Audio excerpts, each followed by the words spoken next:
சின்ன மருமகள் அடுத்த வர எபிசோடில் பார்த்தீங்கன்னா நல்லபடியாக வந்து சேதுபதியும் தமிழ்ச்செல்வியும் மருந்து கொண்டு வந்து எல்லாரையும் காப்பாற்றிட்டாங்க. ஆனால் தமிழ்ச்செல்வி எடுத்துகிட்டு வந்த மருந்து போஸ் வந்து நான் தான் எடுத்துகிட்டு வந்தேன்னு சொல்லிட்டு கொடுத்து நல்ல பேர் வீட்டில் வாங்கிட்டாங்க.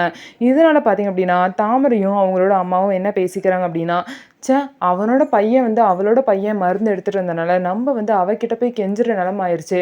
இவ்வளோ மோசமான பேர் எடுத்து வச்சுருந்தவன் இப்போ மருந்து எடுத்துகிட்டு வந்தோன்னே இந்த போஸை எல்லாருமே பாராட்டுறாங்க. உயிரை காப்பாற்றினவன் அப்படின்னு சொல்லிட்டு ரொம்பவே பெருமையாக பேத்திக்கிறாங்க அப்படின்னு சொல்லிட்டு தாமரையும் அவங்க அம்மாவும் பேசிக்கிறாங்க.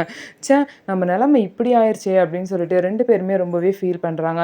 இன்னொரு சைடு பார்த்தீங்க அப்படின்னா தமிழ்ச்செல்விக்கு வந்து அவங்க தங்கச்சி வந்து ஒத்தடம் கொடுத்துட்ருக்காங்க.